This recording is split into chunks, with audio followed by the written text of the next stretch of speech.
Welcome everybody to what is this, the 12th episode, 13th episode of How to Succeed in Architecture.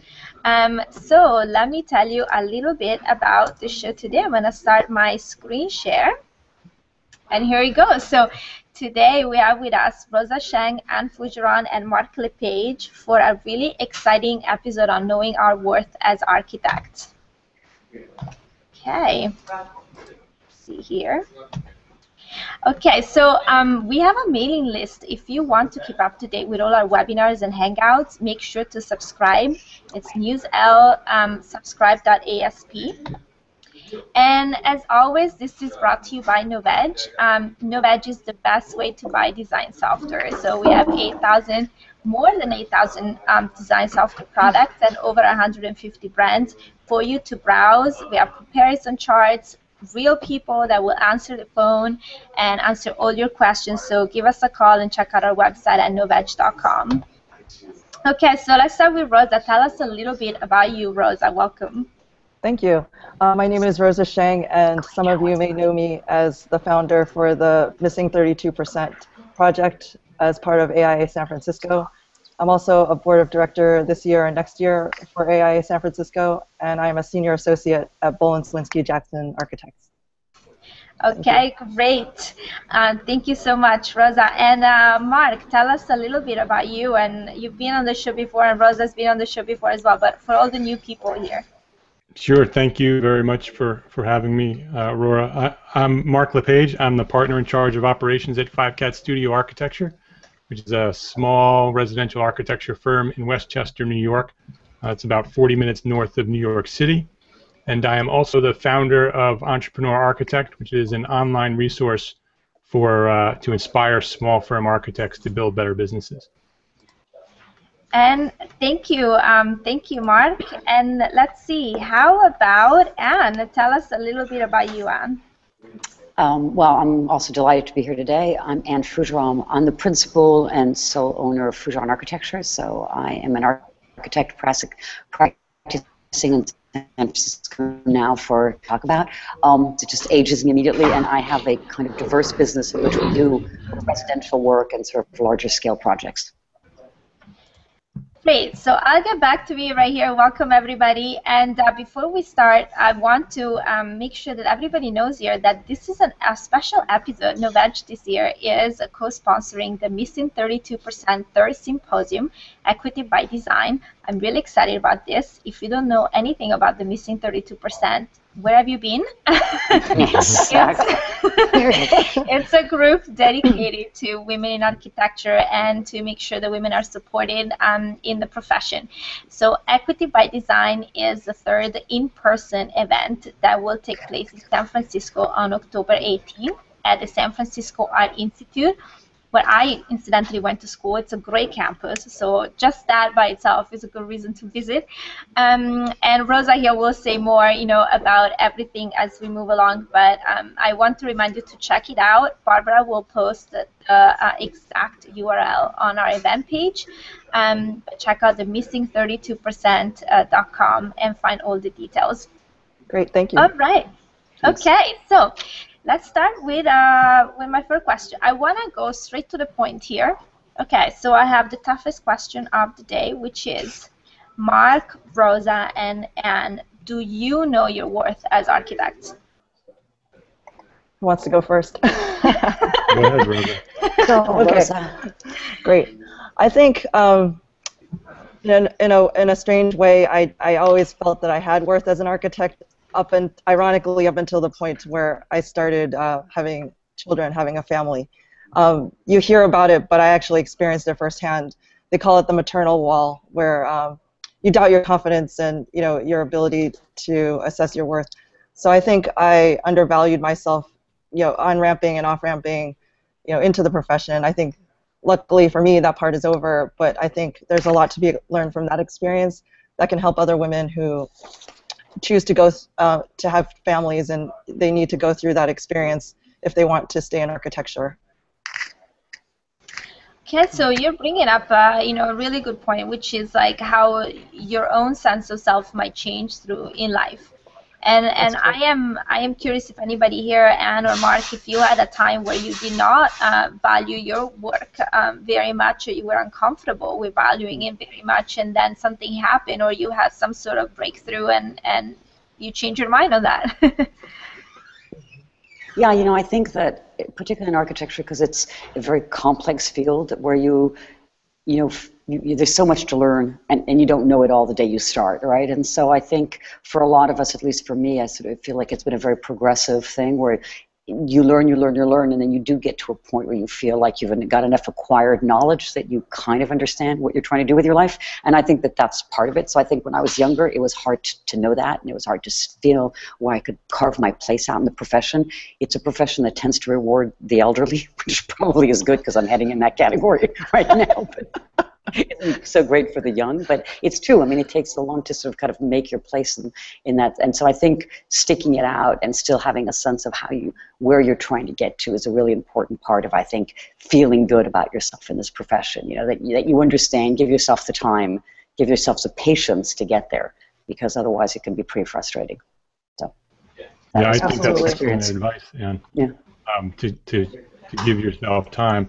Now, for me personally, I've always had a lot of confidence, and I always sort of valued myself as an architect. It sort of hit me the other direction. I sort of valued myself at a very high level, and then when I hit the profession, I kind of got blindsided by the reality of where we are today.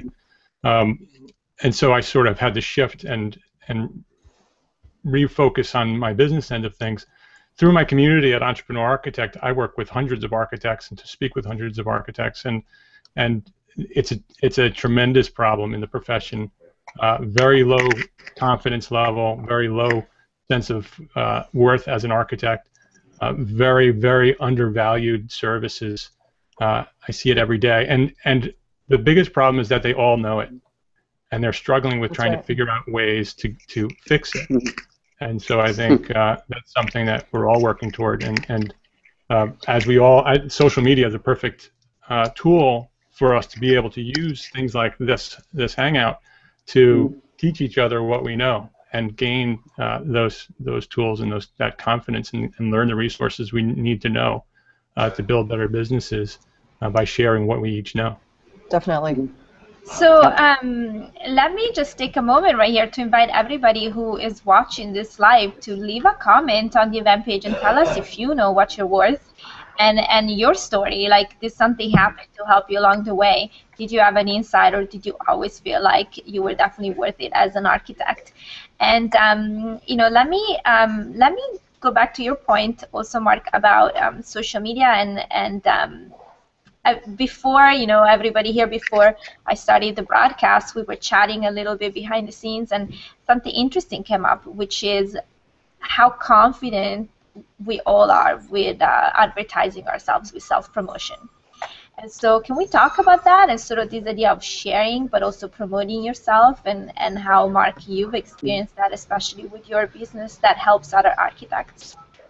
Yeah, I think it's critical today to be able to promote your own firm, to promote yourself as an architect, as a personality.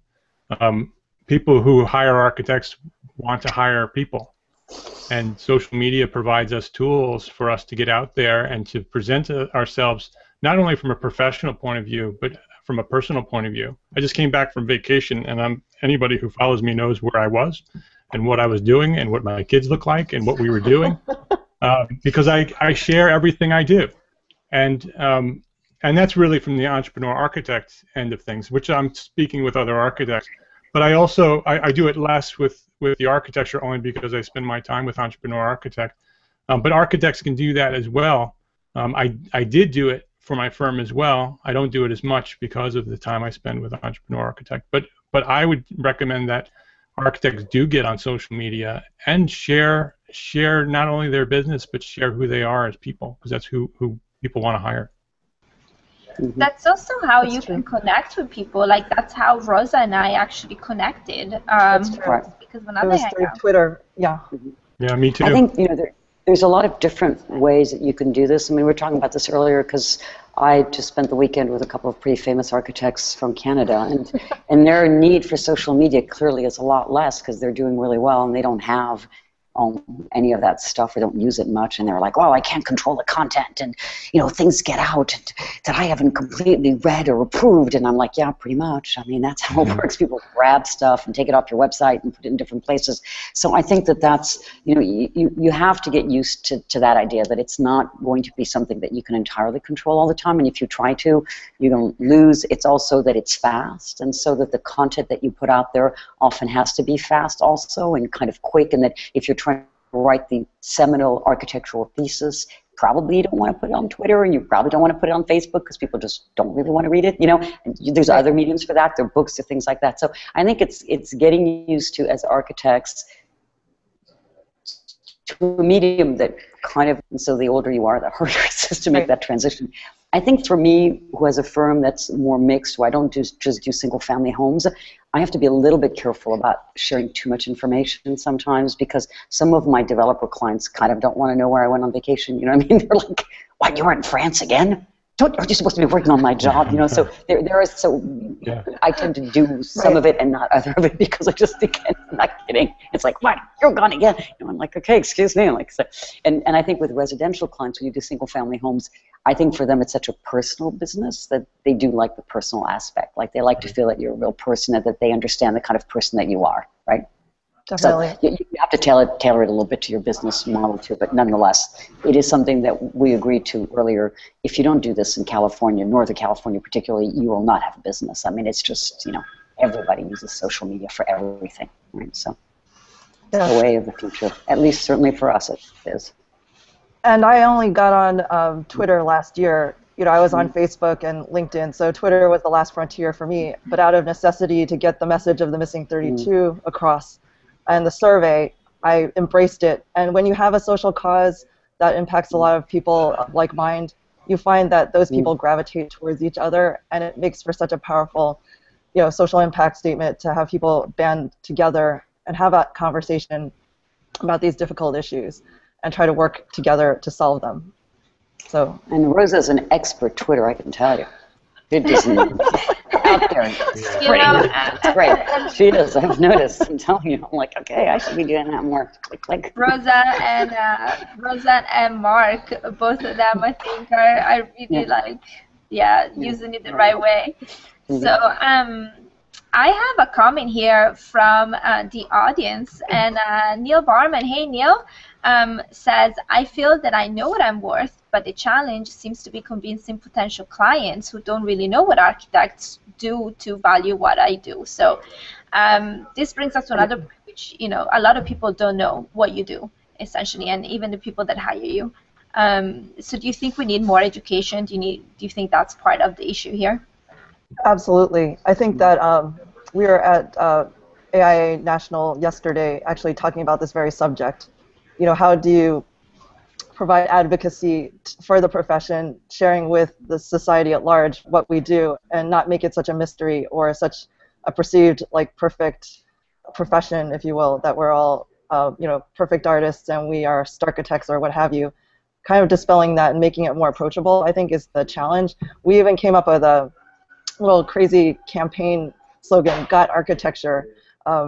Not that they're going to actually use it, but think of it that way. You ask people, "Got Architecture? What is it?" And you start the conversation. There's many ways to, I think, brainstorm and start having that conversation with people that don't know about architects and the profession. And it's just the passion of people to start those little grassroots efforts individually to solve that problem, not just say, well, somebody ought to do something about it. No, we all ought to contribute to the solution. Yeah. I think it's interesting to me always this question because, everybody that who goes on vacation, what do?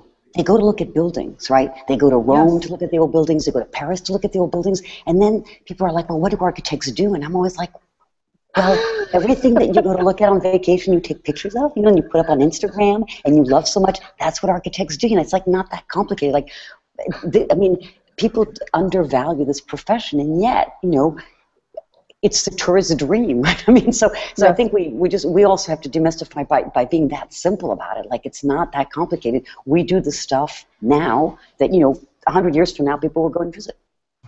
Yeah, and I think it's also for generations, architects have been sitting around waiting for the AIA to fix the problem.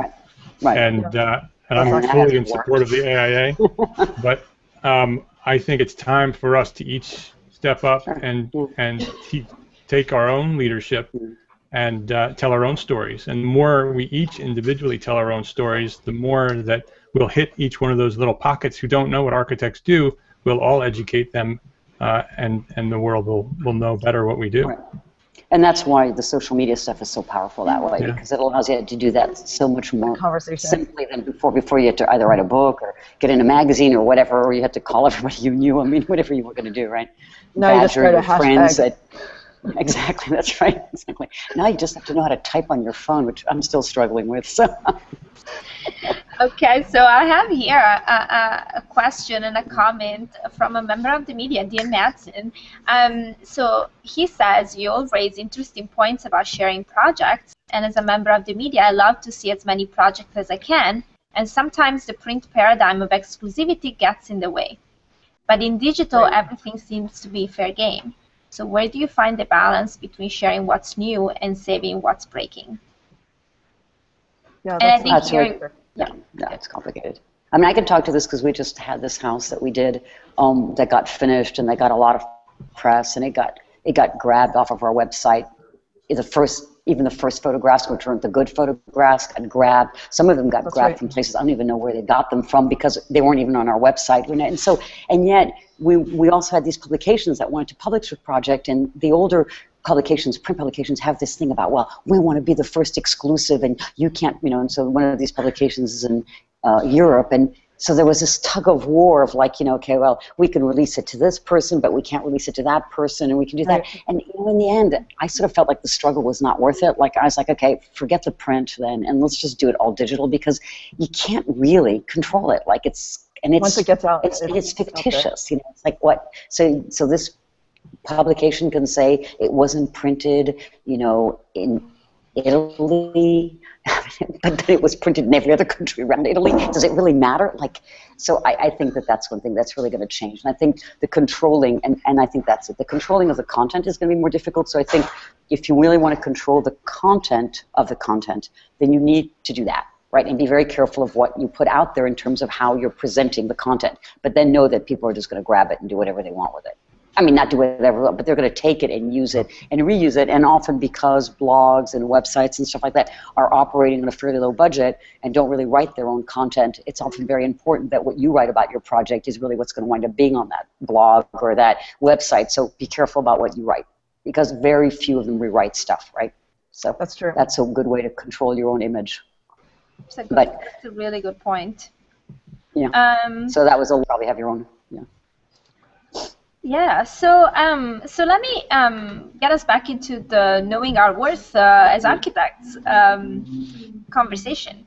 And I have to tell you, here with my team at NoVeg, we talk to architects all day long, and it's very clear that architects are very comfortable being artists and not so comfortable being business people.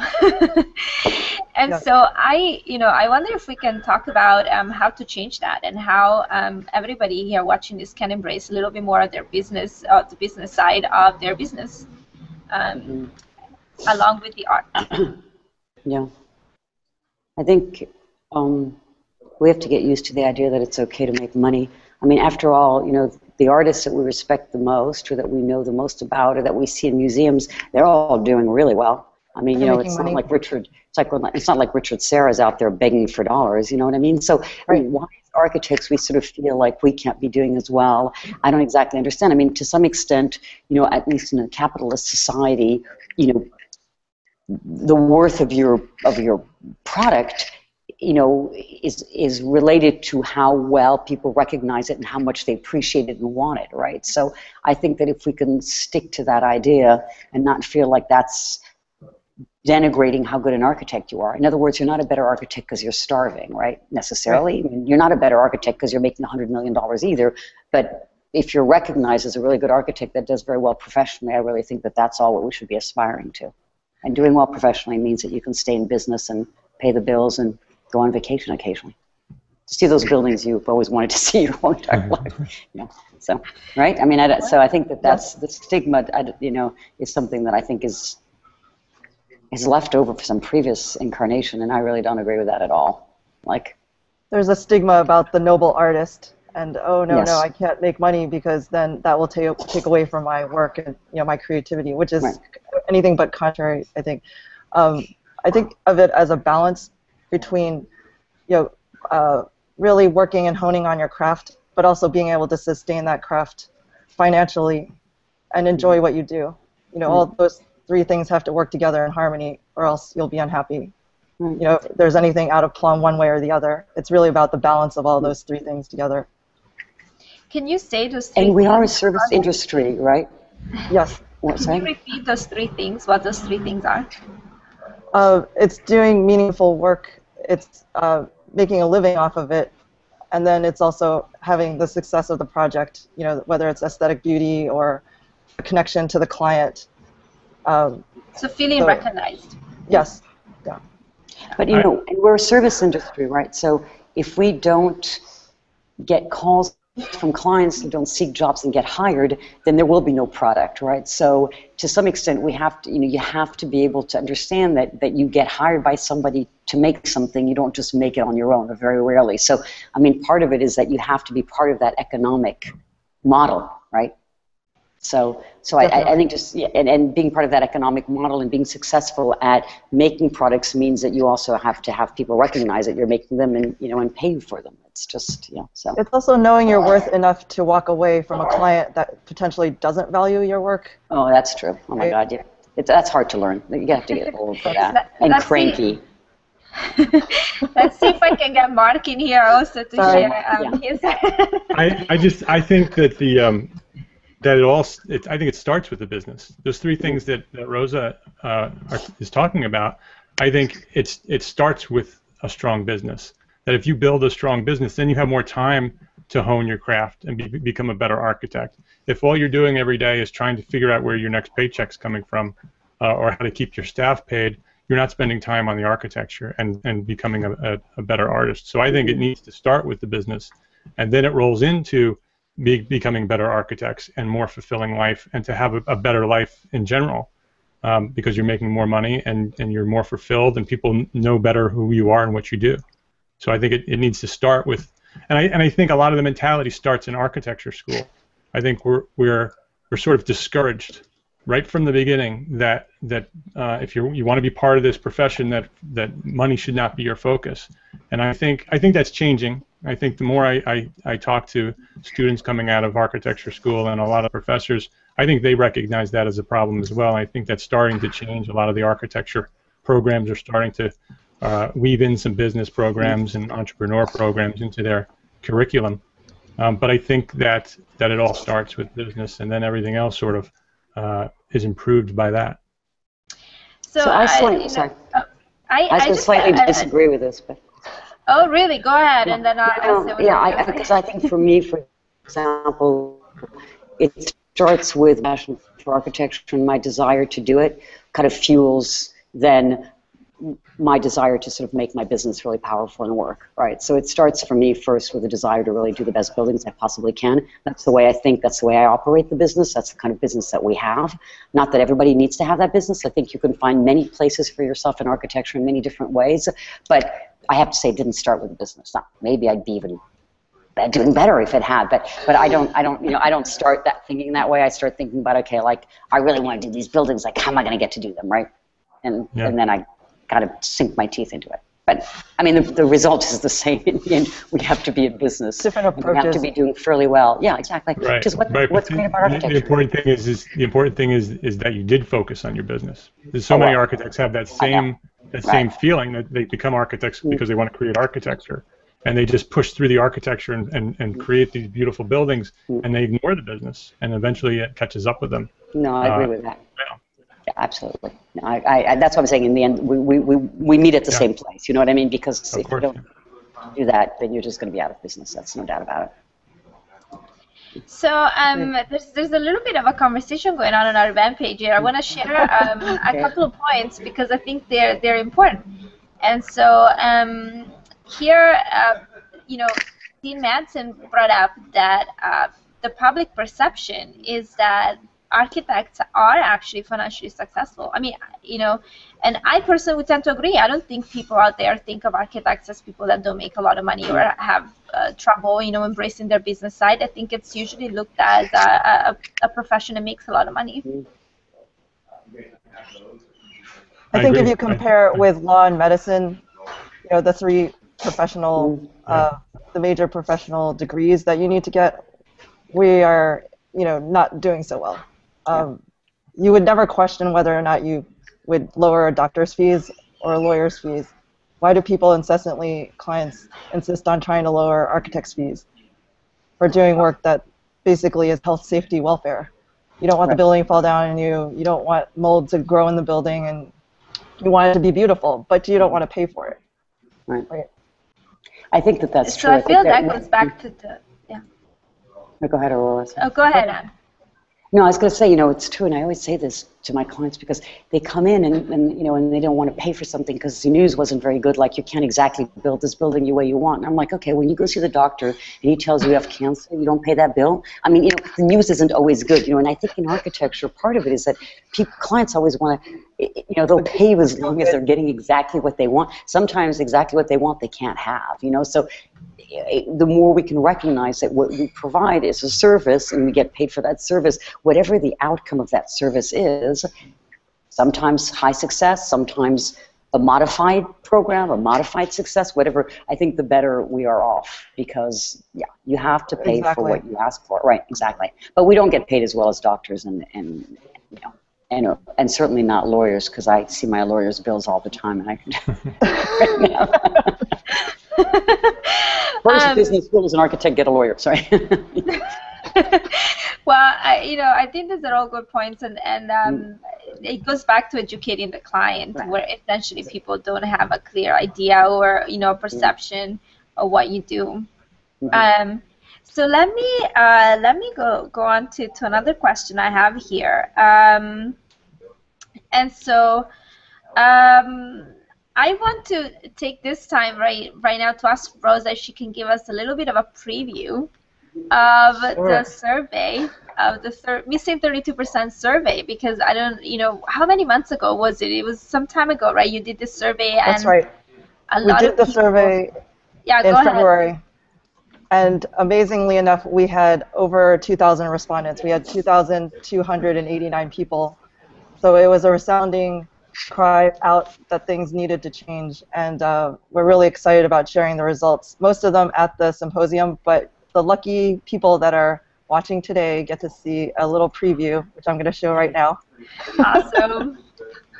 So there it is. And just walking through really quickly, so we have the graph of the total number of respondents, and then broken down into women and men. Hello? Oh, did we lose you, Rosa? There's a self-selection process of people thinking it doesn't apply to them, but equity applies to everybody. This also shows a quick age range of the people that did respond to the survey.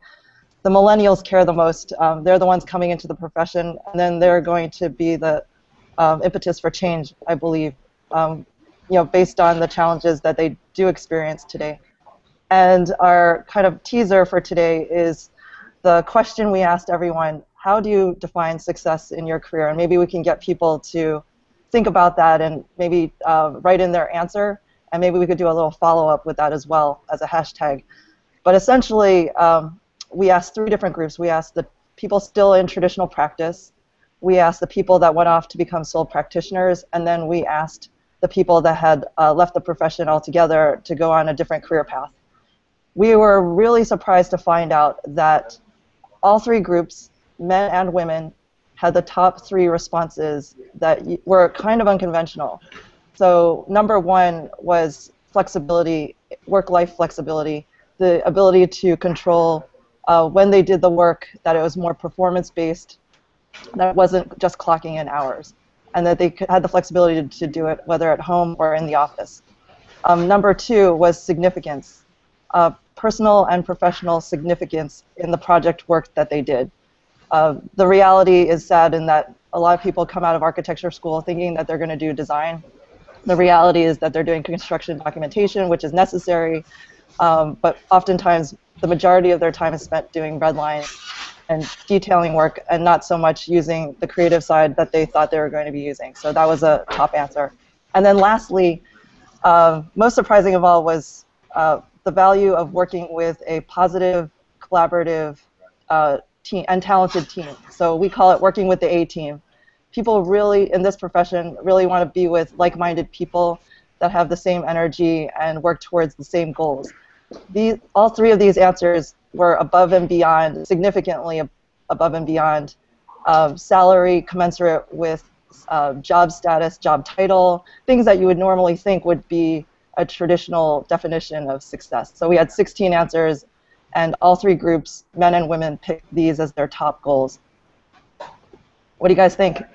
That's great. You know, the first thing I thought seeing that is that the significant and team part of those answers is really that you want your colleagues to recognize your worth. So we've been talking about worth to the client, but there is also worth to your colleagues and the people that work around you. That's right. Yeah, I think that's really true, actually. It also reveals how architects look at money as not important. That it's so far down on the list.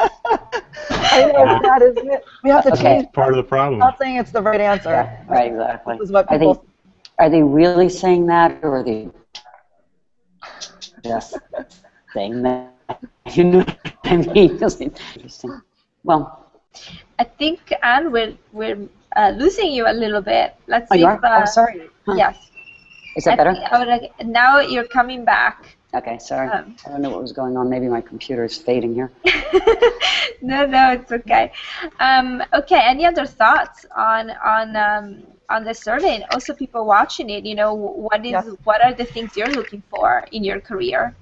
Well, I think that it shows that, you know, just a quick overview. Yeah. No, it's okay. No, go ahead, Liza. Just a quick overview of the survey. We categorized it by 3 topics: hiring and retention, so the challenge of keeping talent in the profession, period, whether they be men or women; growth and development, how we can develop those skills, business and otherwise, that will help you become a better architect, value yourself, increase the value of architecture; and then meaning and influence, because at the end of the day, like Anne said, if you don't find meaning or passion in your project work in your profession, then what are you doing, right? So anyway, go ahead. No, but I think I like the idea that, you know, a lot of people recognize. I think some of the things that I found, you know, useful in the profession for me, like flexibility. Like I had a kid, and I was able to sort of manage taking care of her and having my own practice, because there is a fair amount of flexibility that you can build into a profession like this, right? And I mean, I wind up being, you know, divorced and having a very young child, and yet still being able to run my business. And so I think that people, and I think particularly millennials, when I think about the kids that I know, because my daughter's in that age bracket, you know, I think for them this idea of sort of flexibility of work and stuff is a very different way of thinking, probably, than it was 20 years ago, where people all thought, well, I'm going to join an office, I'm going to be in the office for 20 years, right? And that's going to be my life, because that's what you did. Now these kids all think, well, I'm going to be here, and then I'm going to be there, and then I might be doing years. I think that's probably going to be helpful for the profession to recognize that it can operate at these very different levels successfully for a lot of different people, and keep them interested in being, you know, and working, right? So, and particularly for women and children, you know, and women, children, and men having children, that these families can find ways to make the profession work for them. You know, I think I want to actually ask Mark about this, because I love his life plan on his website. So hold that thought right there. Before that, I want to ask a very quick question that comes from the audience, which is for Rosa, which is, when will the infographic you just showed be available to the public? We will probably launch that as a teaser this week or next week. It needs to get cleaned up just a little bit. So okay. I was able to flash it on the screen just for a quick view, but if you were to look at it without me explaining everything, you would be a little puzzled. So Okay. a little cleanup work, but we'll launch that as an early result. But they should probably come. this week or next week. They should But come they should to the come to the symposium and see to all get the the rest. details of it. That's right. That's right. There you go. Yeah, Rosa, Right. plug it, plug it. So, Mark, back to you. So, can you jump in here and join the conversation here on the goals and flexibility and life plan and all that kind of stuff? Yeah. First of all, I just want to mention that I'm going to be at the symposium as part of the presenting at the symposium. So I'm looking forward to that. So We're super excited about that. anybody Great. out in Entree Nation should get out there and come and say hello. Entree Nation. Love it. What Anne Marie is my wife, Anne Marie McCarthy, and she's also my partner. She's an architect as well, and we started our firm back in 1999, and we had that big, large, 2,000 square foot office, and last November we made a conscious decision to close that office and move back into a home office, and send our staff home as well, and they all have their own offices as well, and so we still have the same firm doing the same work. But we're doing it all remotely now and saving a lot of money on overhead. We all have much more flexibility because no longer do we have working hours. So our staff is working when they want to work. If they want to work in the middle of the night and they are more productive at that time, they're welcome to do that as long as the work is being done and we're all being productive. And it's working really well. And we find that it allows Anne Marie and I to be very involved in our family. We call it work-life integration rather than work-life balance, where much of our work and our daily life as a family have sort of morphed into one thing that we manage and schedule and make sure that it doesn't conflict with one another. But it works very well from a small firm point of view to live a life that way. It's much more fulfilling, much more profitable, and pretty easy to set up. How many people do you have at your firm, Mark? We have one full-time staff member, and we have two remote part-time freelance designers. That's great. When I started my business, well, I'll have what he's having. yeah, exactly. When I started my business, I'm just kidding. very accidentally set up my office in my house. It first started in the living room, and I had one employee, and we were in the living room, and then by the time there were 5 of us, it was like getting a little tight in the living room, as you can well imagine. And but the apartment below my house wound up being empty, and so I moved the office in there, and then I actually got divorced in the process and stuff like that. But the thing that was great is that I never realized that it made it so easy for me to have that life integration, because my daughter would come home from school and she'd come down to the office and she'd like bug everybody and ask everybody for a peanut butter sandwich and kind of laugh at all of them, play on their computer and then leave and go back upstairs and do whatever she needed to do, and then she'd come back down later. But also if I had to work late at night, she'd be upstairs, I could come down, or on the weekend. Right. So, and I really resisted moving out of that office probably much longer than I should have. By the time there were 10 of us in there, and it was like, 600 square feet is like everybody's like huddling all the time, but just because it made it so easy. And I didn't plan it, in a way, it just sort of happened. But when I think about it now, I think it's what really made it possible for me to never feel torn between my work and my life. It was never an issue. It was just like they were just all melded together. So if you're watching this, do you work like you did, yeah. So if you're watching this, do you work at home or do you go to the office? Let us know your preference. Yeah, exactly. In the comments. I'm very curious. All right, I'm going to go to my next question here. So this is about the first AIA business plan competition. And I want to give a shout out right now to Catherine Darmstadt of Leighton Design, because she won third place. Catherine's been on the show a couple of times. She's great on social media, by the way, so check it out, Leighton Design.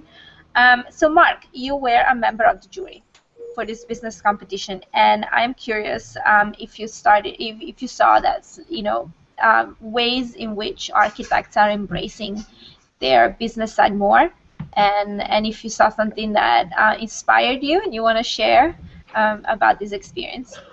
Yeah, first of all, Catherine got second. I don't know if you said second. Yeah, she got My second. bad. Can I do the shout out again? It was neck and neck. And so we only could give one first place, but she was right up there. And she has a great business model. I love what she's doing. The the business plan competition was very inspiring from a business, entrepreneur architect point of view. Matt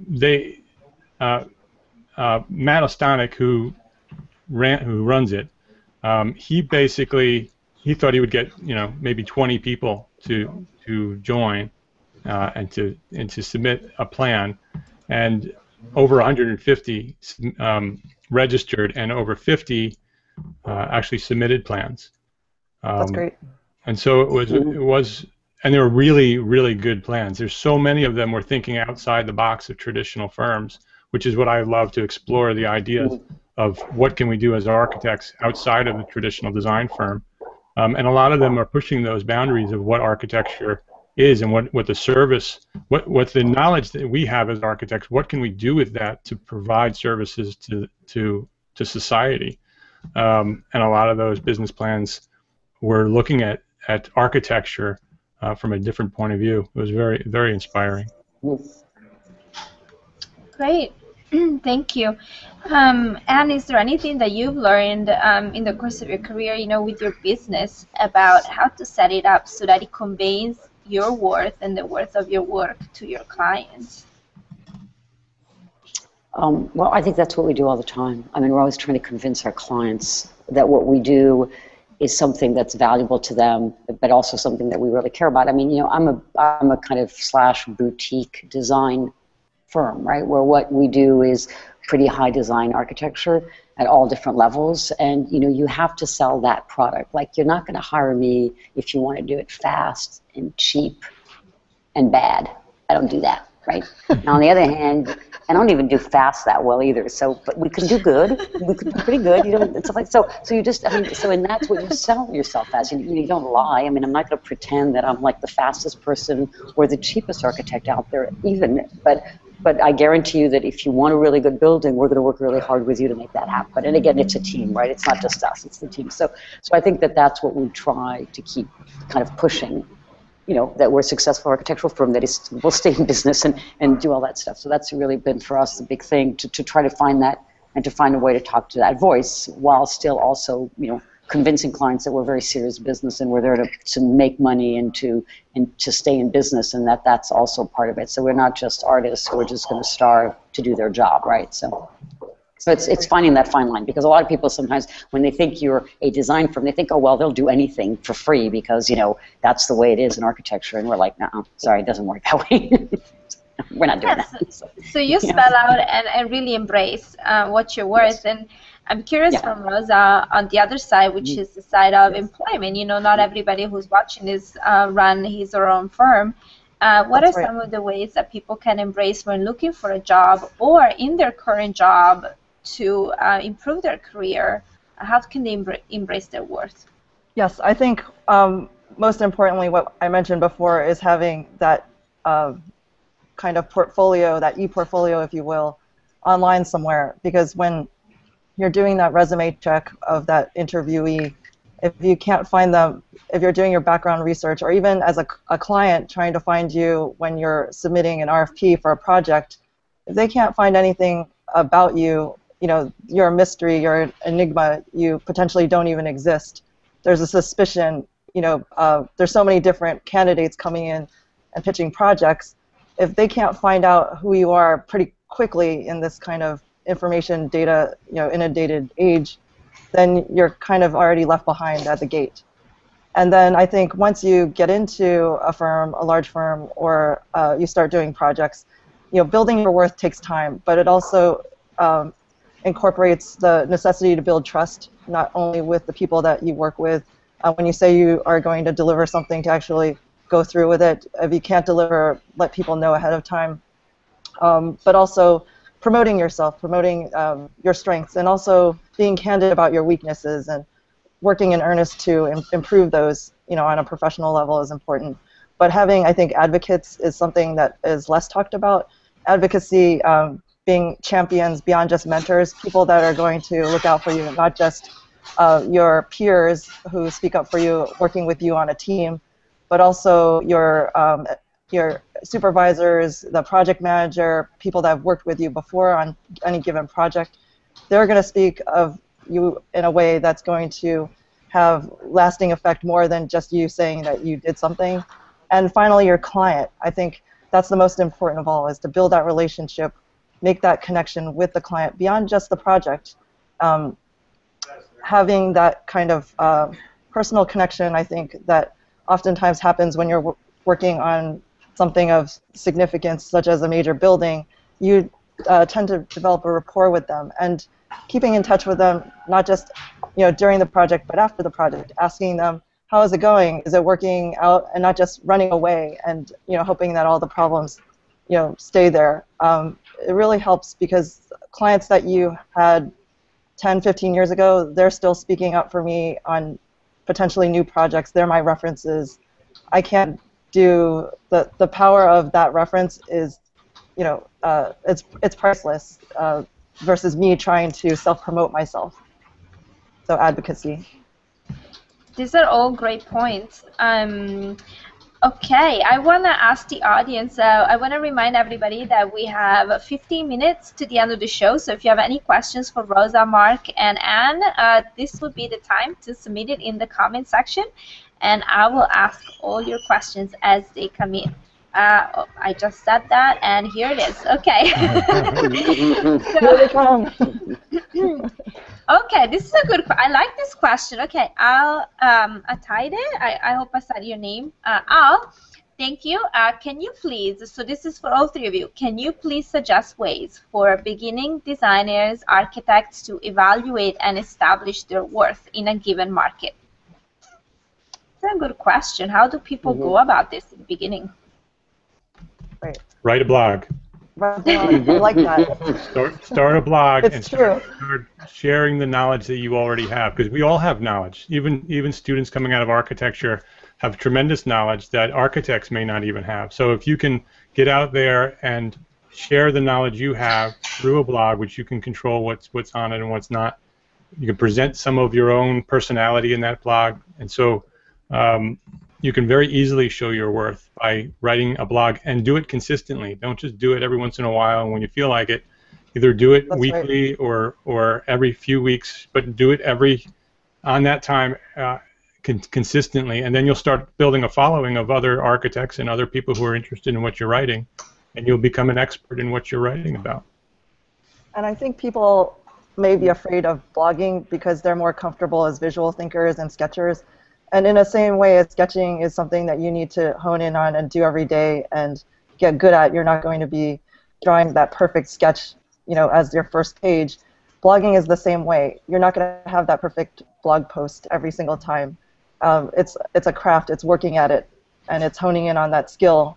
And as you do it more often, you'll get better at it.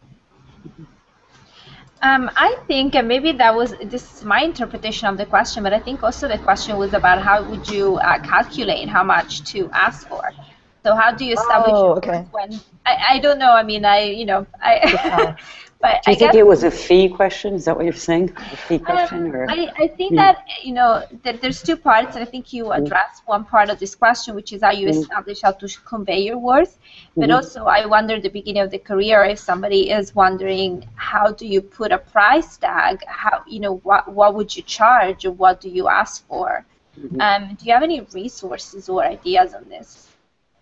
Yes, I believe the AIA or the local chapters do have the kind of local range of salaries commensurate with the approximate skill set that generally people have coming out of school, or 5 to 10, 10 to 15, and but then it's also up to the individual to negotiate what they think they're worth when the opportunity arises.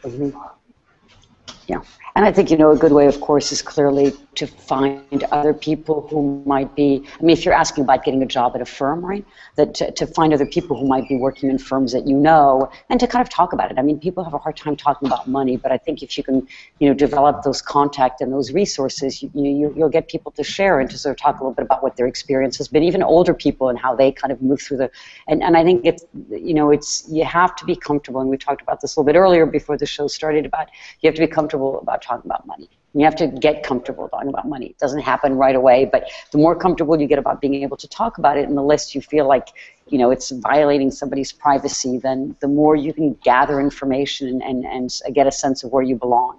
in that world, right? So, Yes. but if you don't ask, you're not going to get. That's the way. Amen. What? Mark, do you have any advice on this? I would say, is the question more about an architect getting a job in a firm, or is it a question about Yeah, I was wondering, an architect looking to hire or looking for a client and not sure how much to charge for their work? If you're still watching this, let us know what you meant. I will reread your question, which is, can you please suggest ways for beginning designers, architects to evaluate and establish their worth in a given market? So I think maybe if you feel like we can address both, like how would you go about? I would say for an architect looking to sort of figure out what their fee might be, is to start high, is to start higher than you think. And then, because it's easier to start high and not get the job and go to the next one and bring it down a little bit than to do it the other way around and start low, get the job low, and then that person refers you to somebody else and shares how much you've charged. It's much more difficult to work your fee up than to bring your fee down. And it really depends on where you're working, on how much to charge. But I would say it's probably a lot more than you think it should be. And if they really want to work with you, they'll negotiate your fee down. So you shouldn't be afraid to ask for more, because you can always come down a little bit.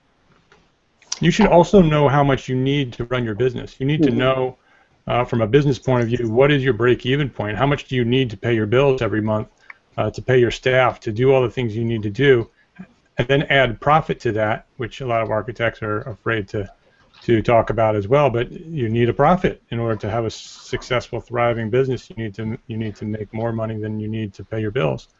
And so if you know what that is, then you'll be able to set a fee based on what your business is really, on how your business really runs.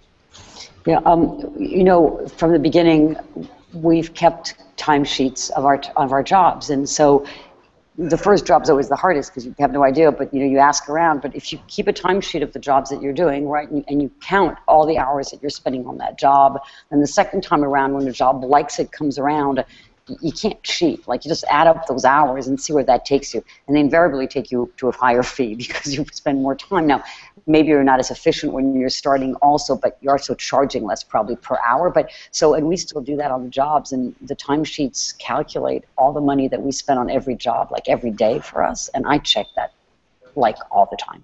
I mean, I'm always calculating, like, are we ahead or below, or how are we doing, because you never know. Like, it's really hard, and architecture involves a lot of different times and a lot of different categories of things that you're working on, and also, it's the only way for us to ever check that we're right to charge the fee we charge. Like, the only way you know is how much money did you actually spend on that job, and did you make a profit, or did you take a bloodbath, and if you did, where and when and why, and how did that happen? And it's the way.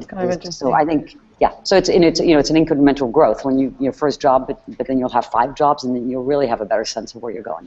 And again, it's going to depend on where you're working. So Mark, in your integrated approach, how does that work out and tracking time? I'm curious.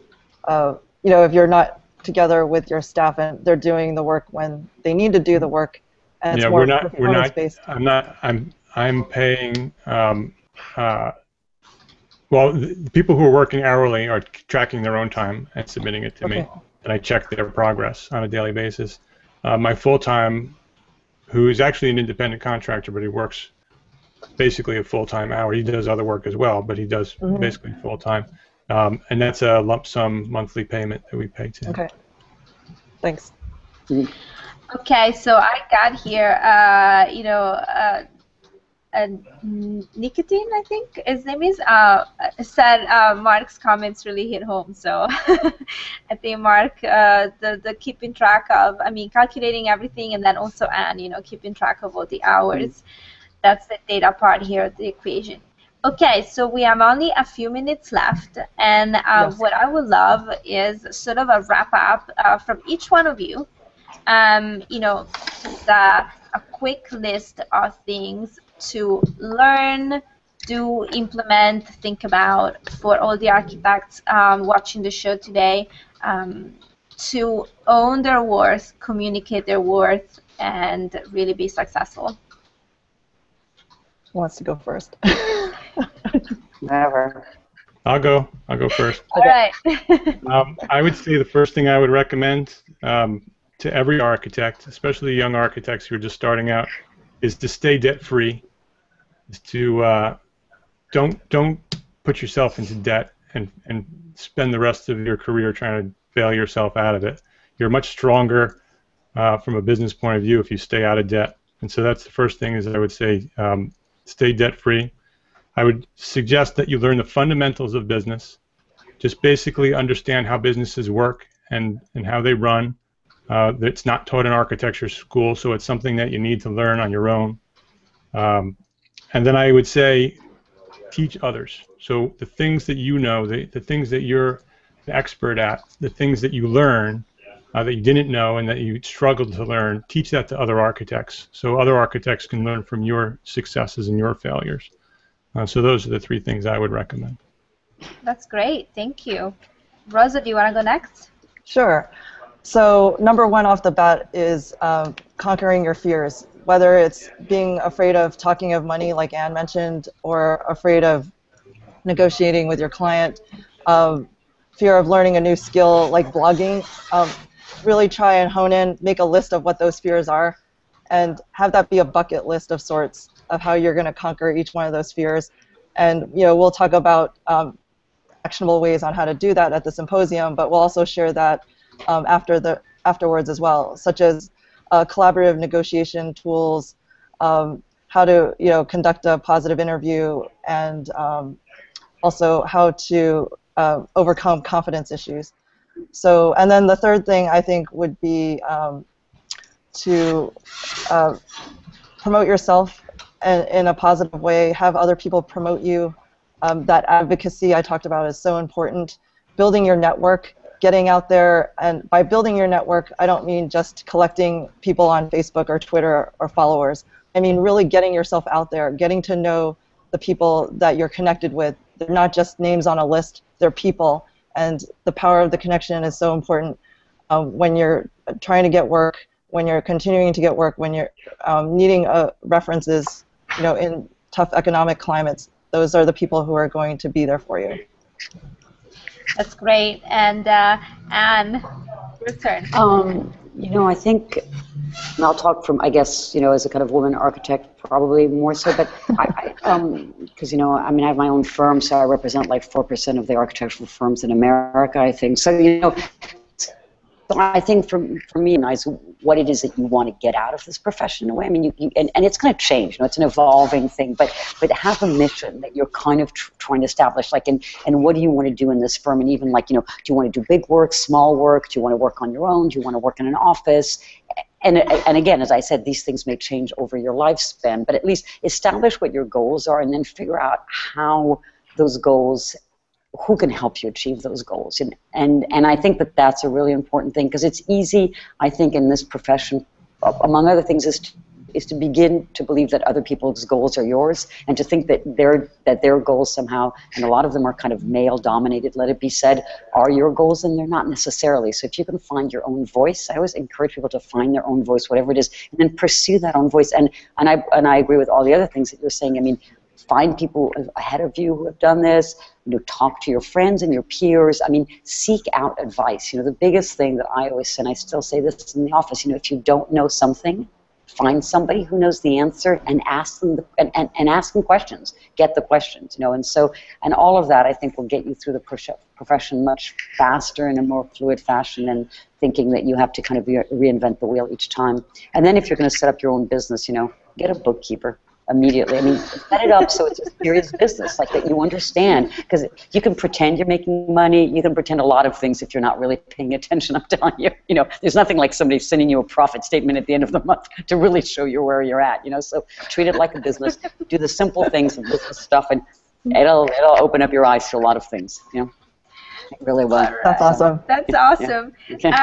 I have one last question that I'm going to ask Mark to very quickly answer, but also, Mark, you have some resources on this, so feel free to tell us your resources, which is Chris Kennedy, watching the show, asked, do any of you set fees based on value versus adding up your hourly rates? multiplied by what you think the number of hours will be. I don't base my fee on the hours. We track the hours, but we base our fee on our overall expenses for the business, including profit, and then I push it as high as I can go. I push it as high as the market will accept, which is how business works. If you hit the top of the market will tell you by not hiring you, then you bring it back down, and then you get paid as much as you can get paid. And you have something on your website to help people with this, which is the hybrid form. I do. I have an owner-architect agreement that we've established for 5Cat Studio that you can purchase on our. You can purchase a course on how to develop your own form that's like our form. Included in it is our templates. Something also that I'm launching in September is the Entrepreneur Architect Academy, which is a community of small firm architects. It's a private community that you can join, and it's a sort of like a support group, and it's going to have training, and those products that I offer on the site are all part of that for free. If you're a member of the academy, you get everything we develop along the way for free. So if you want to know more about that, you can get on the mailing list. It's entrearchitect.com/courses. You can get information on that. And that sounds awesome. So definitely check it out. And do you want to give us a very quick answer to that question? Should I repeat it? We do it a lot of different ways. So I understand we both sometimes base it. We look at the number of hours we think we're going to spend on the job, and we use historical data to do that based on other jobs. We do fairly large jobs, like, we're doing 700 units of housing in the city of San Francisco right now. So just to give you a sense of scale, not on the one project, but a few. So, and then we also look at what the market will bear and how much we could charge, and then we also look at what we think we can charge, and then I always add in the fudge factor of. That's fairly high to get back to Mark's number, because whatever we think we should charge, we never charge enough, right? I mean, and we put all that data together, and we try to push the envelope. I agree with you. You try to ask for as much as you can, because frankly, you'll spend the time, and also you need to have money left over by the end of the game. So, and we look at expenses. That's why the bookkeeper is important, and we see how those expenses are going and making sure that those expenses are trading off relative to the amount of salaries that we're paying. So it's a juggling act. But I think you put all those factors together, and it's amazing how those numbers all converge to give me money now. I mean, you have to get paid properly. You just have to get paid. And go on vacation and see some beautiful historical buildings. Exactly. Okay. Right. Yes. Okay. That's right. So I need to wrap this up because we're already over time. our time limit. But before I wrap it up, Rosa, tell us really quickly why people should attend the Missing 32% Symposium and why they should join the Missing 32% online. Yes, I think it's for not just women, but men as well. There's a movement happening, and it's about the value of architecture, the value of architects. And it starts with the bellwether of how we value women in the profession. I don't think we value women enough, but it goes beyond that. So if you come for the day, it's going to be an all-day symposium. We're going to release the survey results, which will be really exciting in and of itself. But then we also have these breakout sessions where you can actually come up with the solution of any one of these given problems that we pose to everyone, whether it's negotiating for a better fee or salary, whether it's to talk about getting job satisfaction, your goals met, or finding the right firm, the right fit. And if architect's not for you, there's breakouts on going on different career paths, but also knowing that you can come back to architecture, and also expanding upon the traditional practice, architecture, and are there ways to have a multidisciplinary practice outside of architecture, or outside of just traditional architecture, that strengthens that whole package. So we'll be talking about a lot of these things, but you as the individual coming into it will be part of the solution, not just listening and observing and absorbing, but being part of that think tank. Thanks. And of course, you get to see Mark in action and hear him speak in person. And also, I think, Anne, you'll be there, right? We'll have a poster of her. I'm scale model. Giving a lecture. We'll pipe you in. All right. I'm all for it. Okay. So actually, I almost forgot. I have to ask Mark for. It's a secret request, Mark. I have a secret. I have to ask Okay. you for this. So I saw recently that you did the Ice Bucket Challenge. I did. So I would really love if you nominated my boss sitting behind me. So Well, I can tell you who I nominated. I nominated Marika McKeel, who I have not heard from yet since I nominated her. I nominated Jess Stafford of Big Time Small Firm, and I nominated all three of the co-hosts from ArcaSpeak. So maybe you can talk to one of them. Maybe they can nominate your boss. Okay. I will do that. I'm looking forward to seeing theirs. It's an official challenge now. It's on the Hangout, right? So we know all of you that the Mark challenge. So we'll keep an eye on social media to see that. Okay. All right. Well, thank you everybody for joining us here. Yes, are my slides on the big screen? Yes. Yes. Okay. Great. So the next Hangout is on September 4th, 11 a.m. Pacific, and it's going to be about third places. So how to share space, how to design for sharing. It's going to be a really fun, awesome hangout that is part of the Architecture and the City Festival here in San Francisco. Okay, sign up for our mailing list if you want to keep in touch with NoVeg. We send an email a week about upcoming webinars and hangouts. We're not going to spam you, so sign up and subscribe. And thank you for joining us today. We're on Facebook, Google+, Twitter. My colleague Barbara, who's been answering your comments and passing along questions to me, she is, an awesome social media guru, and she takes care of all of this. So thank you for attending, everybody. I am looking forward to seeing you on September 4th, and have a great day. Thank you. Thanks. Thank you. Bye.